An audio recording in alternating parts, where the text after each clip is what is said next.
Alright, what's going on, guys? Trev back again, here to bring you another video. This one's going to be doing another Q&A type of video, us just kind of giving our thoughts after seeing the huge double finale for Fear the Walking Dead Season 3. In this one, we're going to give our thoughts on that huge spoiler character death.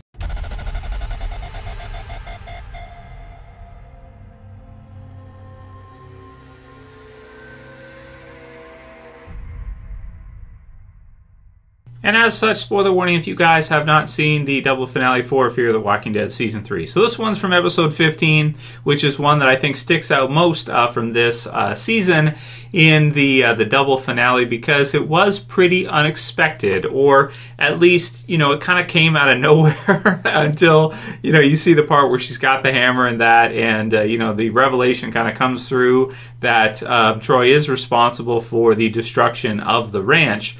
And Madison has just had enough. She loses it. She hits him with a hammer a couple times. They leave him there. He does not turn. So, you know, some people say, like, okay, well, is he dead for sure? Well, we'll see.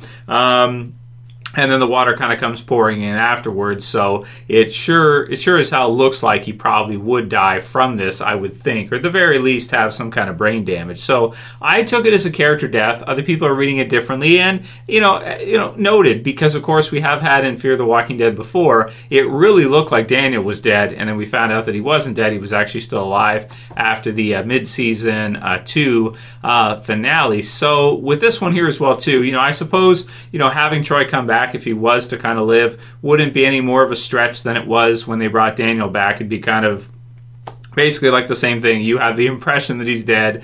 You have some, you know, water coming through. He would drown, most likely being unconscious there. Or, you know, in Daniel's case, you'd have all these, you know, accelerants around, and you have this fire going off, and, you know, in like a wine cellar type of deal. You would think that there's no way he'd be able to get out of there and survive at that time, especially given his age and everything. So we'll have to see, ultimately. We'll have to see, wait until the next season, what they decide to do with Troy. If anything, you know, I took it as a character death. The actor was not on, you know, Talking Dead, at least not in the first few minutes. I didn't watch all of Talking Dead because basically I watch the episodes.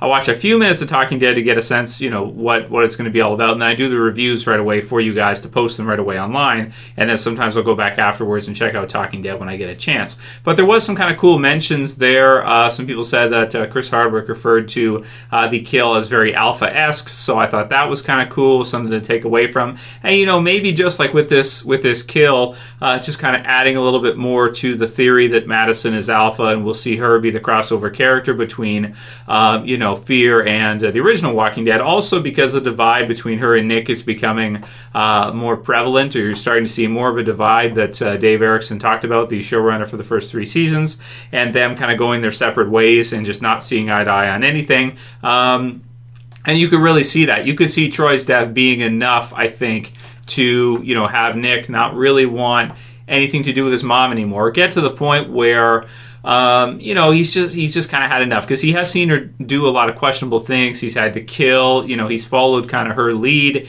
and it kind of feels like she's bringing him down the wrong direction with Jeremiah and that kind of stuff that was happening. You know, he's definitely got to think like, you know, this is his mom for sure, but the things she's doing, and now he sees her kill his friend really with a hammer in cold blood right in front of him, and, you know, questioning, of course, whether or not that's okay for her to decide to do that, and what gives her the right to choose to do something like that. Even if people had pointed out that Troy definitely, if anyone deserved to be killed, it was Troy, considering what he was doing at the beginning of Season 3, and then, you know, him being responsible for the destruction of the ranch afterwards. But it just kind of seemed like at this point, you know, it's the past, you know, they were kind of moving on from it. They were in a new place, and, you know, their group was very dwindled down at this point, and that Troy may have actually been used to them and could be useful to them in the future, but she just has enough of it and just, you know, puts him down because, you know, he really, you know, giving a chance. I suppose suppose for her, maybe she felt like, you know, she was the one who saved him before from them killing him, from Walker and the others killing him, putting him down, so to speak. So she gives him a chance to go, and he, again, kind of turns on her, destroys the ranch, and then, you know, she feels betrayed. So she decides, okay, this is my right to do this because I was the one who saved you before. You know, I gave you that extra time. I gave you that life when you didn't really deserve it, and now I'm going to take it away from you.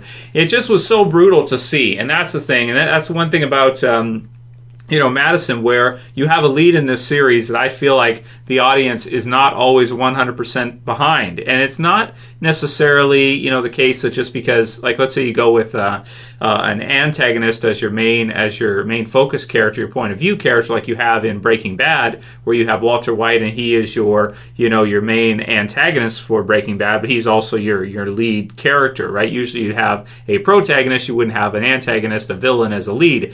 But with Fear, it kind of feels like more like we might be seeing that. Like we might be seeing Madison, who is the lead, who is a villain. You know, she's killed a few times throughout the show now. She says it gets easier each time, and it sure seems like it to her. It doesn't seem like she's having any problem with doing it, whether it be by hammer, by gunshot, or you know, locking someone in with some zombies, with Celia, whatever she has to do. It seems like she's getting systematically desensitized to killing people to the point where now it's like, you know, she's really not even thinking twice about it, and she's just sometimes in frustration, I suppose, will just go forward with it. It's very Alpha-esque for sure. I do have to admit that. But at the same time, it's kind of like, is the audience on board with that? You know, and I feel like with the Troy death, a lot of us, you know, yes, Troy was very flawed. He had a lot of issues and everything like that. But I just kind of felt like at that moment when we saw it happen, I was kind of on Nick's side there. Like that was really unnecessary. Yes, he had done wrong, but he's still here. And, you know, you taking him away doesn't really, you know, then again, you could say, well, can she trust him? This kind of thing. I don't know, you know, but it's just, you know, it's a tough one for sure. It's a tough decision, but I would say for her just deciding to do that in that moment like that, and having a main lead like that, having your number one on the call sheet be her versus Rick Grimes in the original Walking Dead, you can definitely see why some people would be upset at Madison and maybe not want to watch the show as much, because you do see, you know, a lot of evolution here going the wrong way, I want to say, or going down a way where, you know, you see a character that maybe is temperamental, a character that maybe is very flawed, and Nick's kind of pointing out the things that maybe she's not always doing what's best for the group, and, you know, just kind of doing what she wants out of frustration or what have you. It's, you know, and all the stuff that happened at the ranch and kind of the way she went with that, where she didn't really stand by the Otto group. She kind of, you know, took out the kingpin, or the head, so to speak, gave it to the enemy, had the enemy come in and all join together. So, you know, definitely what this does to Madison is very interesting. If they're going down an alpha route, then I'm 100% behind it. It's just that you're finishing off a season with that being the key point right here, one of the big standouts from the last couple episodes of this season. And, you know, it's really tricky, I think, you know, on how viewers are going to feel about this. Personally, and you guys can write your comments below, how do you feel about Madison now after what she did with Troy? With me, I'm just kind of like, I'm kind of at a loss, because I'm kind of like, well, we kind of got to see the full story through first before we kind of, you know, make judgments. If she just is alpha, and she is our crossover character, and her and Nick just go down a different path, and Alicia maybe goes with her or something, you know, into the original Walking Dead series, and like season 9 she shows up or something, that could be pretty freaking wicked. I mean, that could be a really, really well done crossover to where it's like, you know, you get to see that part later on, and it makes sense because as you're seeing her journey in Fear, you start to see her lose everything, and then you start to see her, you know, try to find a place, and nope, that doesn't work. We try the dam, no, the dam doesn't work. We try the ranch, no, that's not going to work. We try this, no, that's not going to work. So instead of, you know, having one location and staying there, one of the Whisperer's strategies is to, you know, basically be on the road. They live and they just travel around, and they don't really have a home base, so to speak. They set up camp wherever, and that's what they do. So you can see with Madison the possibility here of them creating Alpha with her and seeing all these different events go through. And maybe Troy's death is a part of that. Maybe Troy's death is a piece of that evolution to where, you know, as she's going through and she's killing more and more people as she kind of feels like she has to, or sometimes maybe just wants to, you know, you can start to see her become more like Alpha, I suppose, as you go through. But I won't go too far into the kind of Madison is alpha theory, because I've done lots of videos on that. We might, really starting to look like the Whisperers. I did a video on that. So, that's personally what I want to see with Fear, and if that's where they're going, it's great. If they're not going that route, though, and we're not seeing the birth of the Whisperers here, then maybe I'd like to see Troy live, if that's not what they're doing. If they're doing that, then I'm fine with it. If they're not doing Whisperers and the crossover characters like Abraham or somebody, or just some, menial, lower tier character, then I really would be feeling at that point like I would have liked to see Troy get some more time. So if they bring him back, like Beastier says, Trev, do you think Troy is still alive?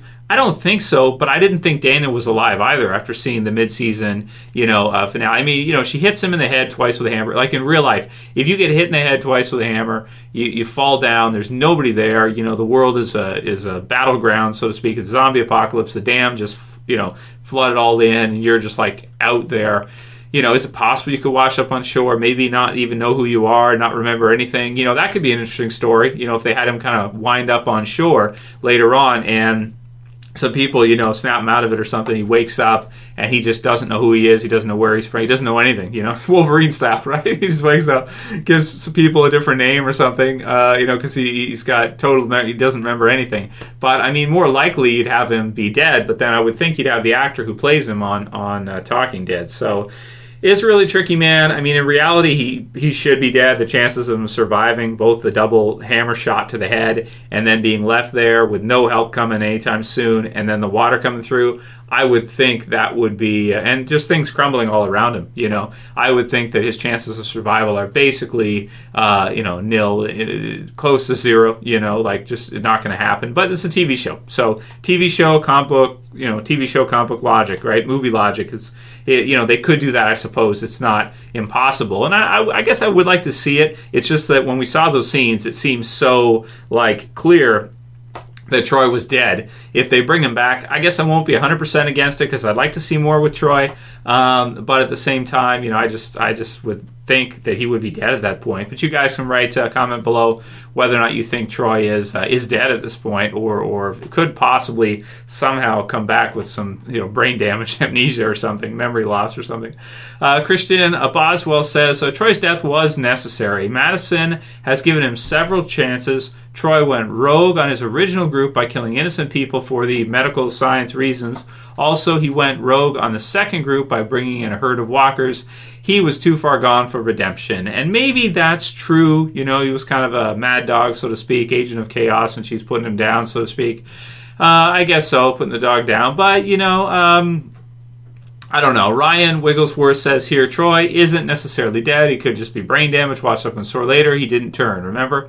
So, yeah, that's true, too. And I've seen, comments on both sides of the board, so you guys can continue to comment in this video below. How do you feel about what happened with Madison and Troy? Do you think Madison was in the right or wrong? Do you like it? Do you hate it? Where are you at with that? And how do you feel about Troy being dead? Whether or not you think he's gonna make it, he's gonna come back. So that's kind of my thoughts on it. We'll have to see. The future kind of determines for me this one of how they're using this. If it's Whispers, then fine. If it's not, then I kind of wish that he would live to see some kind of unique story, because he's just so much fun to see, and he was so interesting. Some people were upset that they killed him off because he's a really fun character, right? So it's kind of sad to see him gone, because he's very exciting and interesting to watch, because you never really know what he's going to do, and he's cool, man. So that's what it is. Stone Cold Negan says, why the hell did he blow up the dam when he had a sniper cover and Daniel was on his way to slaughter the rest? So, yeah, I read that scene with Nick. As he didn't really know 100% who was on what side, what was going on around him. He wasn't in the know. He probably didn't know Daniel was on his way, or maybe if he did, he just got a glimpse of him, what have you. But, they were still way outnumbered, and I think at this point, he just, after seeing Troy being killed too, feeling alone and being kind of with his, stuck with his mom and then having them leave, maybe at this point he just had enough of it. So if he lives, if he dies, I don't think he really cares. For him, I guess I would just say at this point he's basically pulling that detonation trigger. He's flipping the switch, because he probably just doesn't care anymore. Whatever happens, he's just okay with it probably, and if he does die in it, okay, so be it. But if he somehow comes out alive, if he's still alive afterwards, okay, I think he's indifferent to whether or not he lives or dies at that point, just with everything that's been happening around him and just how harsh this season has been on the characters, right? If not the whole journey, this season for sure has been the roughest, I want to say, of any that they've had. Trevschanrules says, "Hey Trev, it was confirmed that Fear the Walking Dead Season 3 finale took place at the same time as the Walking Dead Season 1 finale, TS19. What are your thoughts?" Thoughts on that really is just that it's kind of crazy to think that the Fear group has gone through so much, 3 seasons in, and they're at the same timeline as like the end of the first season in The Walking Dead. And just really you can definitely see, if they do the Whisper origin story with Fear, you can definitely see, how Madison could go from this point to being Alpha in the comics when she shows up in Season 9 if they do it. If they do it, it just would, fit perfectly, and, there's enough time there for her to go the rest of the way. She's pretty much there already anyway. She's close, but to go the rest of the way, you could definitely see that for sure. So those are kind of, all I have to say about that. And the only other thing to say about it is that with the time difference being so vast, it's really tricky for them to do a crossover. I'm not sure how this is going to work or just what this is going to look like. We'll have to see how it turns out. Execution is going to be everything. So, how they bring her in or how they bring someone, him, whatever, in is gonna matter entirely. Roka69 says, Q&A, why Fear is not connecting with the Walking Dead fans? From 10 million viewers to 1.5 million now is too much, almost a failure, especially when they went all in for Season 3. And that's true, and we'll finish off this Q&A with this one today. You guys can write your comments below on why you think. And I suppose it's okay if you just want to write, because Fear sucks, right? I did a video yesterday, and everyone's like, oh, it sucks, man. How could you dare? You're catering to fanboys. And it's like, what are you talking about? I have way more fans of The Walking Dead than I do of Fear, you know what I mean? Or you're catering to trolls or something, Forbes trolls, right? Who praise Fear. I don't know, man. I mean, when I do my reviews, to do them, honestly, openly, with you guys, give you guys my raw, right after I watch it, do the review right after, give you guys my thoughts on how I felt about the episodes, is what it is. So for it to go from that to that, the way I see it is just like they're releasing so much stuff, and I've said this before, so I won't, go into it too much, but they're releasing so much Walking Dead. It's like 32, episodes a year. That is so much content so fast. That people are probably like, well, I'll watch the original series, but this other one, I don't want to commit to it because it's just such a big commitment, another 16 episodes.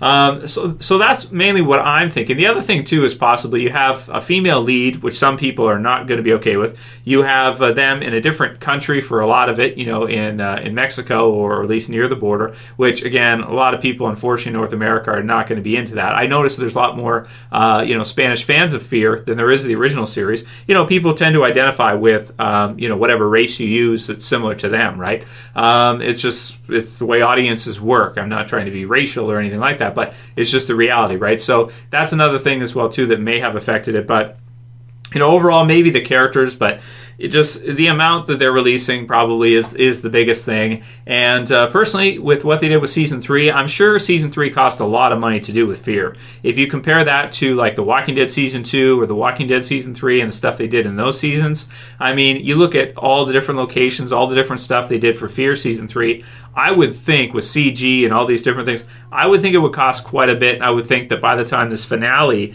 has kind of aired, that it probably would cost way more than Season 2 of the original series or Season 3 of the original series. I would think it would be multiples in terms of how much money they had to put up for it, would be more similar to, maybe Season 5, 6, something like that, what they had to put up with the original Walking Dead, just with the amount of stuff they're doing. So it must have been expensive to do, even though you don't have to pay, the crew probably as much as with the original series, because you have a lot of, really standout actors in there now that could go and get other movie roles for a lot of money. But they definitely, with Fear, put a lot of money into it, put a lot of effort, I want to say, with this season to make things happen, and it still didn't really connect with people. So maybe that's why they're deciding, okay, let's do the crossover, because we got to see if we can try to, fix the Fear ship or do something with it, have it more connected to the original series, to try to get people, into it more, have it be more connected in that way. So Will it even work? You know, to be honest, like I said, it's so much stuff that I don't even think it will. But if AMC's happy with it getting 2 million to 3 million views an episode consistently, 16 episodes, you know, then maybe it's okay. Maybe it's not, you know, a colossal failure. I hope they're okay with it, because I'd like to see Fear continue for a few more seasons, and we'll just have to see if they're going to do it, if they want to do it. I don't know, you know, what the numbers would look like for that, if it's profitable for them to do it or not.